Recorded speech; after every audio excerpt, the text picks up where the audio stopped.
Well, folks, welcome to a first episode. Yes, there will be more episodes of this, of what we're going to call the Flying New Guy. And the Flying New Guy is this guy right here, and that would be Jason. Now, you may not be familiar with Jason if you're watching the channel. Now, if you watch our drone channel, you've probably seen him over there. Jason is our content creator for the drone side of things at Pilot Institute, but also Jason is going to learn how to fly an airplane. So what we've decided to do is document his training throughout ground school, flight training, and even sim training. We're going to be doing something a little bit different. And what we've decided to do is every 2 weeks, we're going to be sitting here on this couch with Jason and also with Tom. Tom is our fly instructor, provides the content on the airplane side of things at Pilot Institute, and then with myself, and then also with Penny, the office dog. And then we're going to be discussing Jason's training, the things that he doesn't necessarily understand or he wants more clarification. And we'll do this, imagine this being a ground lesson, and it's a bit more casual than a ground lesson, but we'll be answering his questions and kind of figuring out how to make sure that he passes his check right. So we figure this is something that you guys would want to see and possibly even ask some questions that we can cover in the next episode. These episodes are going to be probably about an hour long. They'll be available on podcast format, but we'll also make them available here in video format if you watch this on YouTube. From time to time, we'll be using iPads in order to maybe explain things a little bit differently. Think about the iPad as like a white wall in your ground lesson, and then we'll try to make things a little bit clearer. So, well, let's get started with the first episode. Sounds good? Yeah, sounds good to me. All right. Ready to go. Let's do it. Okay, Jason, what are we starting with? What was the first question you had when you went through all this training? So I think I'm about 35% of the way through the private pilot course right now. Mm-hmm. First question I had was, can I get paid as a private pilot? Well, let's back up just a hair. When you say 30%, so what have you covered up to? So I've covered systems, I've covered some privileges, I've covered some info about basic med and medical certificates.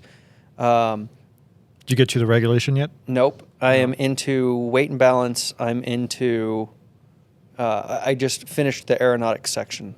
Okay. Or, I'm sorry, aerodynamics section. Aerodynamics section. So the first part of the course. Yeah. For those of you that are not in the course, we've organized things in a certain way, and that's what Jason is referring to here as he's going through. So I think you haven't touched the regulation bit just yet, where we talk about getting paid and not getting paid. But Tom, let's go ahead and talk about this. What do you think? So you can get paid, but it's there's several different ways that you can get paid. Like one of the first things you can do is you're allowed to split the cost of the flight and the hangar and anything for the rental, but what is defined as paying more than the pro rata share. Yep. So, and the pro rata share is basically you can't pay more or pay less than, what is it, 51%? Well, it depends on how many people are in the flight, right? Right. Like for two example, people. Let's say 2 people. Yeah. Yeah. You cannot pay less than 50% of the flight. And the reason, the FAA does that, obviously there's a meaning behind it, but the FAA doesn't want you to basically tell people, oh, I'll fly you there, you just pay for the flight, because then it becomes commercial ground, right? That's when you start to need the commercial certificate. So the FAA is not too excited about this kind of activity. So they basically say, now, I'm sure, if you wanted to pay more, then that's okay. If you say, hey, I want to take my parents on the flight as soon as I get my certificate, yes, you can pay for the entirety of the flight. They can't pay for the entirety of the flight. That's the difference. So the passenger can't pay for that, but you can pay for the entire thing if you want to.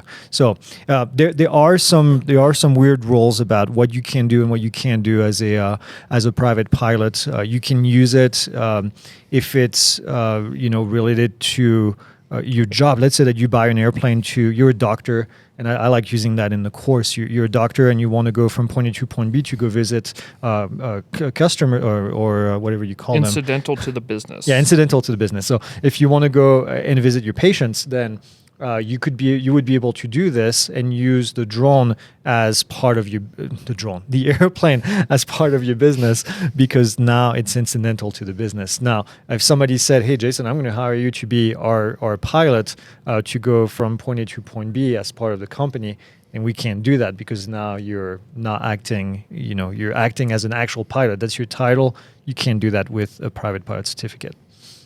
So, kind of put basically, if you're getting paid to travel, it's different than getting paid to fly. Correct. So I could say, if I say, hey, Jason, I need you to go to Vegas to give a ground school session to someone for our drone side of the business, you could take the company airplane if you wanted to. Because that's incidental to the business. It's like me saying, here's the keys to the car. You go out there. I'm still going to pay you as the person that provides the ground school, but that really has nothing to do. I can't say, I'll give you a bonus for flying the airplane, over there, because now it becomes, a bit more than that. Okay. Yeah, and that's one of the things, it actually kind of blew my mind. It was on one of my later check rides. There's either my CFI or it might have been my commercial multi add-on after I had my CFI and my double I. But I was talking with this very subject about with the DPE about this. And we were talking about how some police departments have helicopters, right? He told me that the only thing those pilots need legally to fly is a private pilot's license. And I said, well, no, they're being paid to fly. He says, no, they're not. They're going out and they're doing cop stuff, but they're doing cop stuff in a helicopter. You go out and do cop stuff in a car. You can do it on a motorcycle. You can do it on a horse. You can do it in a helicopter. It's considered incidental to the business. Wow. So, and that really kind of blew my mind because I'm like, there's no way. They're out flying turbine helicopters. And, insurance is a whole nother thing. But legally, as far as being able to fly, all they need is a private pilot's license. Yep. Yeah, so the FAA is really picky about that commercial side of things. And then the airplane, but obviously they're not picky enough for that. I never thought about that. But yeah, that's a really good and that's point. Quite the change from the drone side, where anything that is not recreational, explicitly for fun, requires a certificate. Yeah. And I guess it's a different set of certificates. You still need a certificate, but you still need a certificate. But Yep. it's an interesting that transportation could be. Yeah, the FAA looks at it, and then once you get to the commercial level, the FAA is going to look at it as, are you actually advertising that you are a commercial pilot and that you can fly people? They don't like that. They don't like the fact that it's called holding out. You hold yourself out. They want to make sure that you don't become like a scheduled operation, like an airline, and then you don't say, oh yeah, if you say I'm going from here to go to Sedona, and somebody overhears you and say, hey, can you give me a ride? Then sure, that's fine. And can I pay for the flight? If you're a commercial pilot, yeah, they can pay for the flight. But once you start advertising, then it falls into a whole different ballgame with the FAA. There's actually a great advisory circular, which is, I never remember the number of it. We'll put it down in the description. That's the advisory circular that talks about holding out and all the commercial related stuff. I think I might have it right here. And that's a great read. It's an old advisory circular. I'm pretty sure it's still typed on a typewriter from back in the late 80s. But it has all that good information in there about what the FAA sees as a clear-cut commercial, and as this is what you need to do, this is when you need to have commercial. And I always give it to my students as a reading assignment. But we'll find it. Yeah, I thought I had it, but I. So then, jumping a lot ahead to that, what would be the benefit of getting commercial unless you were going to operate under someone else's certificate? That would be the only benefit of getting a commercial. Yeah, if you want to start your own business of carrying people, then the FAA is going to want to have a lot of more oversight. Essentially, the FAA's job, if you think about it, the main job the FAA will tell you, it's the safe and efficient use of the airspace, right? That's their job. Mm-hmm. But it's also protecting the customer. And so they want to make sure that when you get on board, you as a person that buys a plane ticket, they want to make sure that whatever you do, you're safe, that the people that are flying the airplane have been verified and that the operation has been verified. So that's where the Part 121 operation, Part 135 operation, and all that comes into play. And that's also why the FAA has been kind of hammering down on illegal sort of operation that does charter, because without oversight, the customer can get in trouble. People have died, and I don't want to make it look doom and gloom, but people have died in accidents of operation that were kind of shady, and so the FAA is kind of really picky when it comes to that. Yeah, and for anyone that's interested, all the private pilot privileges and limitations are found in. I know you said you haven't got to regulation yet, but it's found under Section 61.113. Yep. All the things you can and cannot do as a private pilot. Cool. All right. Good with that? Yeah, I think so. Clear as mud. It'll make more sense when you get to that regulation I'm section. sure I think. it will. Yeah. All right. My second question is, we covered some basic med and stuff like that in the course. Mm-hmm. Where can I find and get information about an AME? Oh. Where do you find an AME? Yeah. How can I find an AME to go get a medical so that... I got a shortcut. I got the shortcut on my computer, semicolon AME, and it gives me. There's a website the FAA has where you can find an AME. So you put your zip code into it, and then you put your.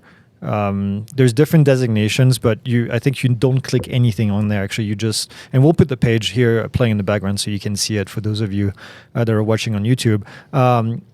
And then you'll put your zip code, and then it'll do a search and tell you what that DPE can do. Some DPEs can only do second and DPE third. or AME? Oh, I'm sorry, AME. Same thing. That I meant AME. Actually, it works both ways with DP as well. But some AMEs cannot do first class. Some of them can only do second and third class. So depending on what you want to do, you'll be able to select.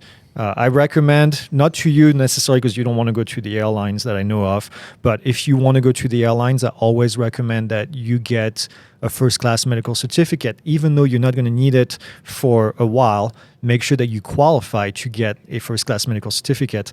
I've had, unfortunately, students in the past at flight schools I managed that would go through all the training, get a third class medical certificate at first, and then they get to the point where they need to get a first class, and then they find out that they have some kind of heart issue that was never diagnosed.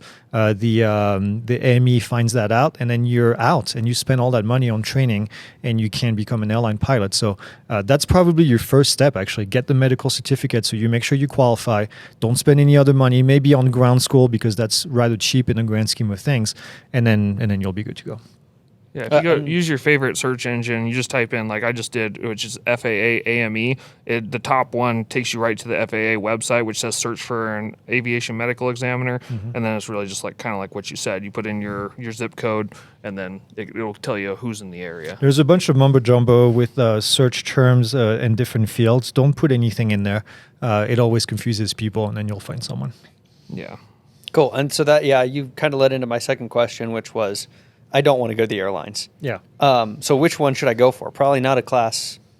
Or class 3 is class good 3. enough as far as I'm concerned. If all you want to do is be private with instrument, if you want to go to the commercial level, get a second class medical. But most people that get to the commercial level typically want to get their ATP as well. So then you might as well get a first class. I mean, what do you think? I think you should go for the highest level that you're planning on. Like if you plan on doing some commercial operations, it doesn't hurt to get a class 2. You know, it doesn't, at least to the guy I go to down in Phoenix, it doesn't cost any more either. It's the same class price. 1 costs more because you get the EKG, or at least I did the last time. Yep. But I would say if you're even thinking that you're going to, like if you say you don't want to go to the airlines, no how, no way, don't ever worry about class 1. But if you're thinking you might want to do some commercial flying stuff, then just go get the class 2, because after if you're under 40, after 12 months, then it reverts to a class 3 anyway. So Yeah, it's a class 3 the whole time, and it's a class 2 for a year. But if you don't use it, you don't use it. It's still there. So. yeah. Okay. Yeah. Cool. Constant speed propellers. Oh, constant speed I propellers. love them. Are they actually constant speed? Yes and no.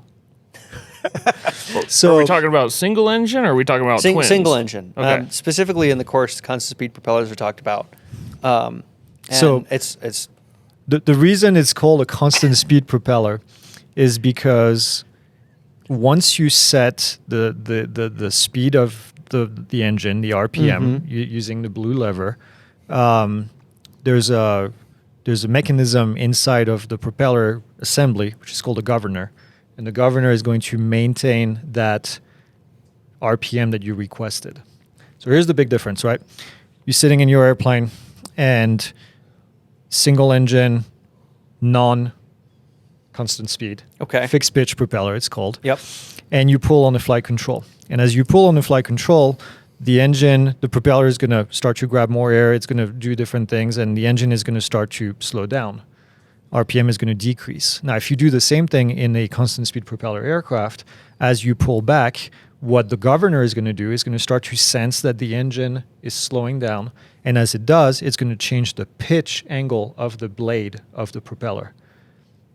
So the blade angle is now variable. Think about it as this is a gearing system that you have in your car, right? You have an automatic car. You start to climb up a hill. The car is going to downshift because it's going to need that extra oomph, right? Well, the propeller angle is going to start to change, and in this case, it's actually going to decrease. And at that stage, what's going to happen is that the aircraft is going to be able to, the engine is going to be able to maintain the same RPM.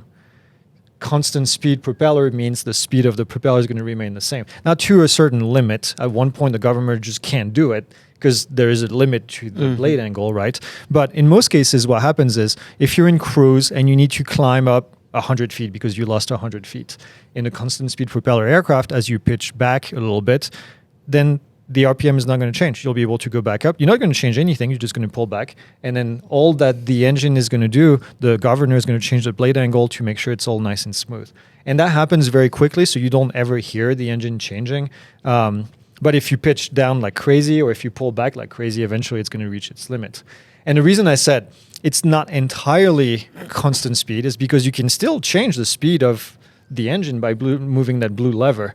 But there's two different sets, right? You set it, and then it's going to stay there within limits, or you can just change it using the blue lever, and then it's going to change. Okay.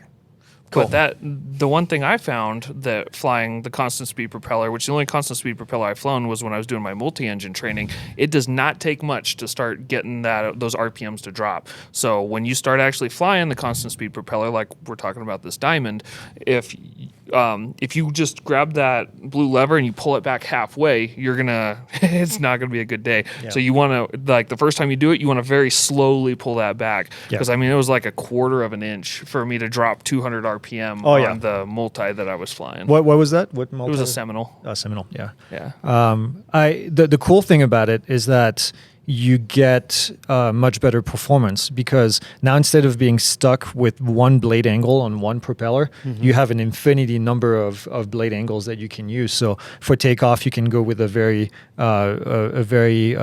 low blade angle, and then as you start cruising, you can change the blade angle, make it higher. And so that allows you to get much better performance.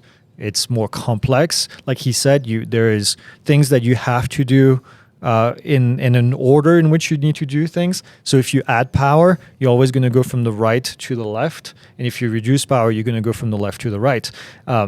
Most people, you're going to have an extra lever in the cockpit. So whenever you see a blue lever in the cockpit, it means that you have a constant speed propeller because that changes the RPM. That changes the blade angle of the propeller.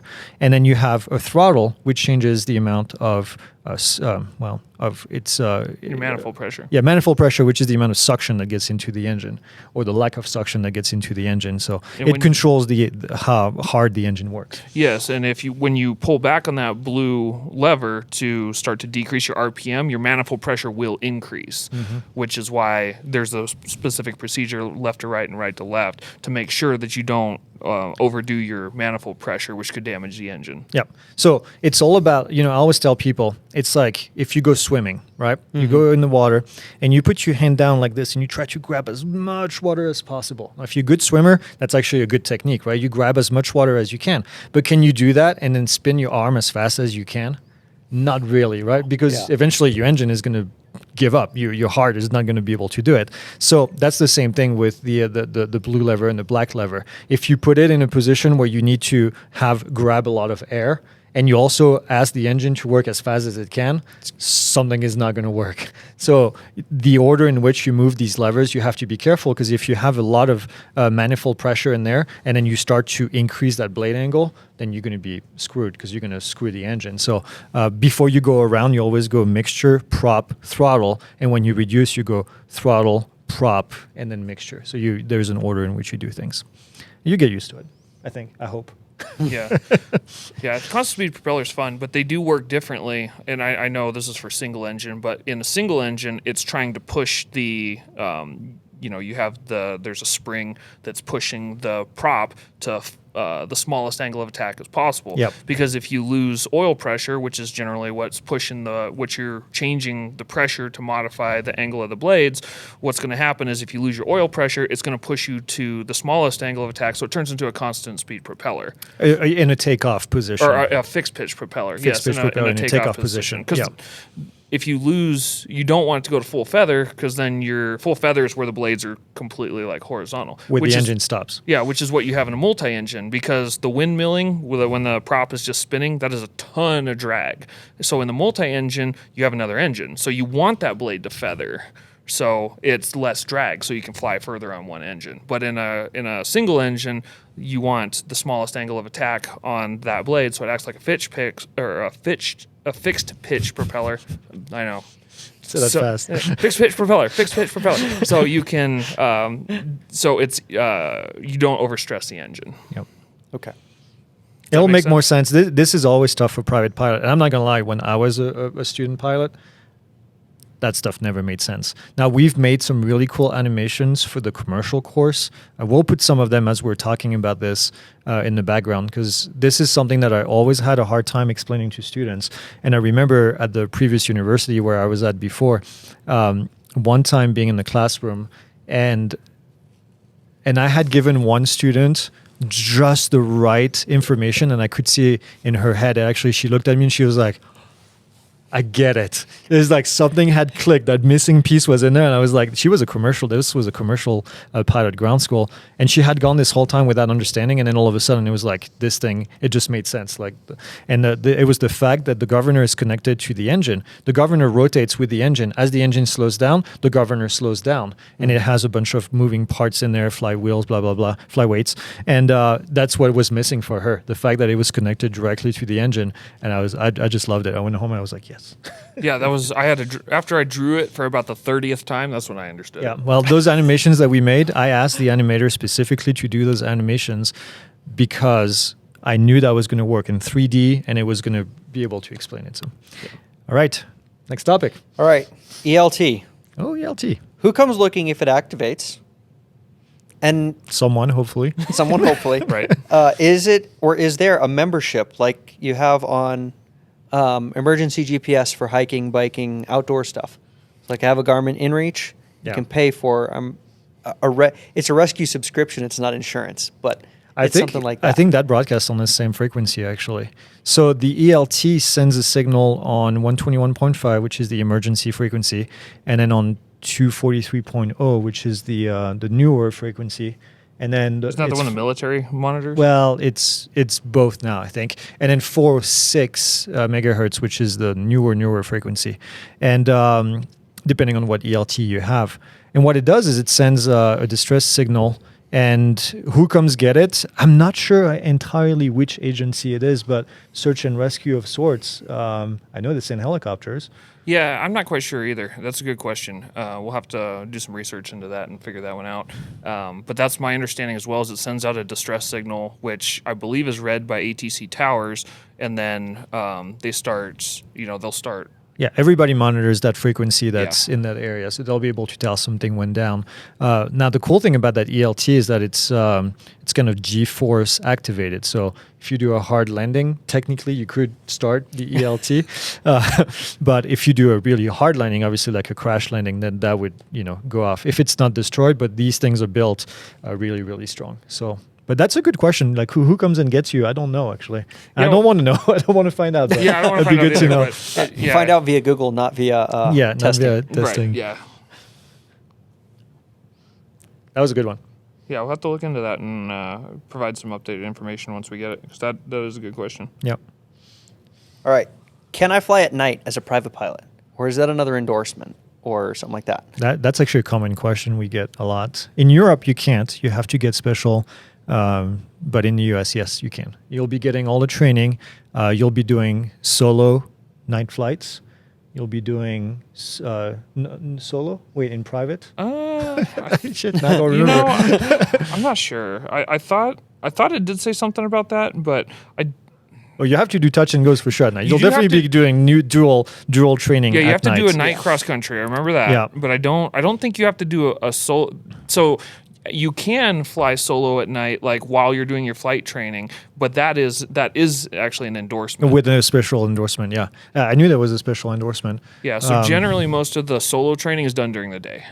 Okay. But yes, you can do a solo at night. Like if you're someone that works all day or whatever, or you live somewhere where it's really super dark, there is a way that you can solo at night, but you do have to have additional training, and it's generally for, especially someone that's going student to private, it's generally not advisable. Yeah. I really wasn't interested in that, and I don't even know that I'll want to fly at night, Oh, you'll love it. Flying at night is great. Is it? Yeah, interesting. It is. It's Very good to different. do. It is different, but it is good to do like when you're doing your IFR training. Yeah. 'Cause you get into IMC because you can't tell where the ground is. So. Yeah, it's Okay. definitely a different type of flying.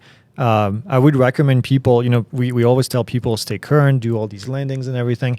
Night flying is also very different. Your depth perception obviously is going to be different.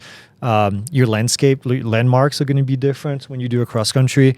Whatever you picked as a day checkpoint may be different during the night because you may not be able to see it. So, yeah, it's definitely an interesting perspective. I mean, if it's pitch black, it will be pitch black. If there's no moon, it will be even completely different than having a full moon night flight. So it's definitely a cool experience. It's something to do. You have to learn to use the right lights inside the cockpit. So you'll have red light in the cockpit to look at your charts. Your charts are going to look different, at least the paper chart. The digital charts, not so much anymore. But Yeah, you just dim it down now. But yeah, you just dim it down. But I remember as a student pilot having to fold these charts and then using a different color crayon to draw your you line. got crayons? We use that's all we were allowed to use. Yeah, crayons. But yeah, it's an interesting thing. But yeah, once you're a certificated private pilot, yes, there are, you do have your currency requirements, 3 to carry passengers, which is, 3 takeoffs and landings to a full stop within the last 90 days, an hour after sunset to an hour before sunrise. Yep. Okay. Cool. All right. Rich and lean. That's how we describe Greg. Can your you bank account? Can you explain rich and lean? Is it in relation to the air, the fuel, the mixture itself? It's a ratio. It's a ratio. It's a ratio. So when we talk about mixture and you talk about the amount, what gets into your engine, right? Let's go back a little bit to the basics. What goes into your engine is a mixture of fuel and air, right? Well, that ratio of fuel to air is what's going to be rich or lean. So when we have the mixture control, a rich mixture means there is more fuel, not more fuel than air. There's more fuel in the mixture than when you're at lean. Let's put it this Okay. way. It's a relationship between rich and lean. There's always roughly a ratio of 15-1, between 9-1 and I think 17-1. I was going to say, I was There's going a to ask you range. what it was because I thought it was like 9.5 was ideal. Well, 15-1 is the stoichiometric ratio, so that's technically your perfect ratio. Arguably between 13 and 15, but so 15-1 means 15 volumes of air, of 15 weight of air compared to 1 weight of fuel. Okay. So there's always more air than fuel, and then the more rich you get, then it would become 9-1 would be rich. Okay. Because you have less air. Yes. Right? And then like 18-1 would be. So adding fuel richens the mixture. Yes, it adds more fuel. And then, okay. Yep. So rich, typically, it's always going to be, you push it in, you just get more. And then you pull it back. Now there is obviously, like we said, there's a right ratio because that's Yeah. when your engine is gonna burn the right amount of fuel. Too little fuel or too much fuel. It's all about power, actually. That's stoichiometric, and you'll learn that probably later in the commercial level course. But stoichiometric means you get the maximum power for the engine.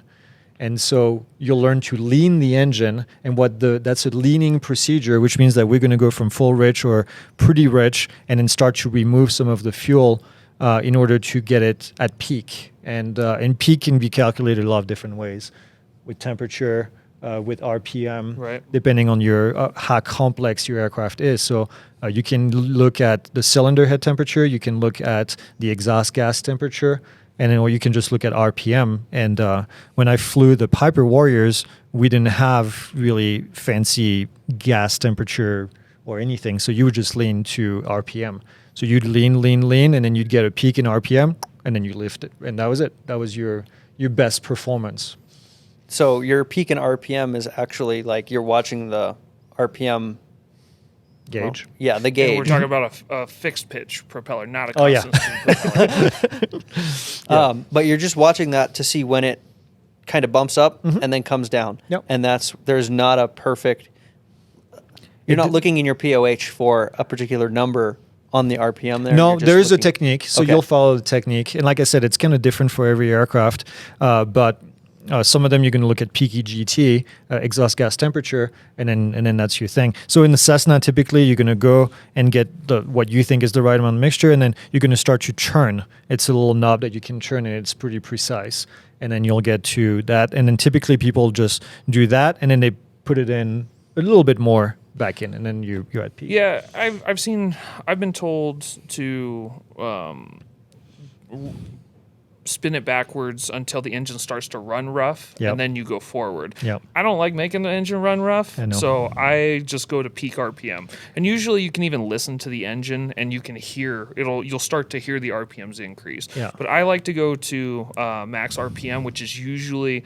In all the POHs I've read, it's usually that's going to be your best economy. And then if you want maximum power, it's usually 100 RPMs. So you go to max RPM and then you screw it in until you lose 100 RPMs, and that'll give you your maximum power. Yeah. So, and what Tom just said, you've got best economy or best power, depending on how you want to fly your airplane. People that own airplanes usually will go best economy because they don't want to burn a lot of fuel. Right. And then people that rent aircraft they want to go best power because they go in there. Now, there is also this is a very complex topic, by the way. Leaning has been debated for ages. It depends on your engine. It depends on what the manufacturer recommends. So I always tell people go look at the POH and lean based on what the engine manufacturer tells you, because some brands of engines they'll have there's two different techniques to look at it. Like the Cirrus aircraft lean differently than the Piper aircraft, and there's two different philosophies. I'm trying to find the actual term. It's rich of Peak. peak, and then what's the other one? Lean of peak. Lean of peak, yeah. So yeah, there you go. If you type rich of peak versus lean of peak, you'll find a lot of different arguments as to which one is best and which one is not. So the question is, when you get to peak, do you remove more or do you add a little bit more? And that Or all do you has leave to it do. alone? Or do you leave it alone? But that all has to do with when you start looking at a specific engine, there's a power curve that shows you based on where you are and where you get maximum power. So it all depends on, it's a philosophy, really. And that's all you should know right now as a private pilot. All right. How often should you update the altimeter? Every time you pass an airport, every time you talk to ATC. We get that question all the time in the course. That's how that's a often? great question. You want to answer that? I say anytime the altimeter setting's available. Yep. Yes, if you pass an airport, it's like if you have a bunch of airports that are really close together, like here at Prescott, we go to Cottonwood, we check it. We go past Sedona, we check it. We go out to Flagstaff, we check it. It just depends on where we are. If we're under center will usually tell us the different altimeter settings as we're flying along. So I wouldn't, like, if we were flying down to Phoenix and we were on, let's say we're talking to center, I wouldn't check the other, like as we fly by an airport, I wouldn't, within reason, I wouldn't check the airport that we're passing, their altimeter setting. I would just wait for center to give me an updated one. I agree. Okay. So it also depends on the terrain around you. The more accurate your altimeter setting is, the more accurate your altitude in relationship to obstacles is going to be. I agree with that. And like when we were in Florida, it wasn't nearly as critical as it was in Arizona because of the terrain, right? And so, but yeah, once you start doing cross country, you'll get it. A lot of students ask that question. There's also another question that we get a lot in the course, which is, what do I set my altimeter to? You always set it to whatever is reported. People say, well, when I'm on the ground, do I reset my altimeter to 0?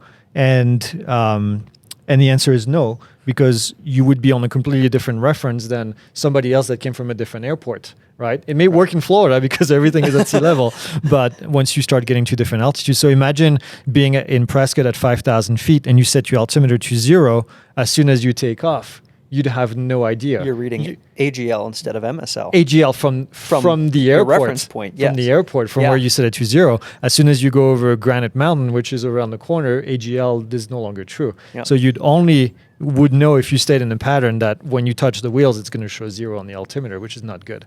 So right, you don't want. And all the obstructions around are in MSL. So Correct. That's why it's important. Yeah. And so if you go to Phoenix, all of a sudden you'd be negative 2,000 feet Right. as you land in Phoenix. It's more than that. It's going to be like minus 4,000 feet. Minus- It's what? Like Glendale's like 1,000. Oh, okay. That was actually higher.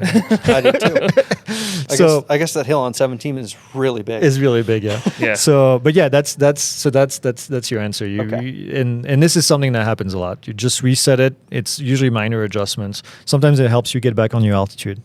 Yeah, and always remember, like when you set it, it needs to be within 75 feet of field elevation, and the one thing to be careful about is on the charts, like in ForeFlight, it's usually one specific point at that airport. Yeah. Because I've been at an airport, set it to the altimeter setting, and it's like we're more than 75 feet off. Well, we're across the corner of the airport where it slopes down. So I didn't check that point. So that's something else. We'll get into that once we start reading charts, and I'll show you where all that information's at.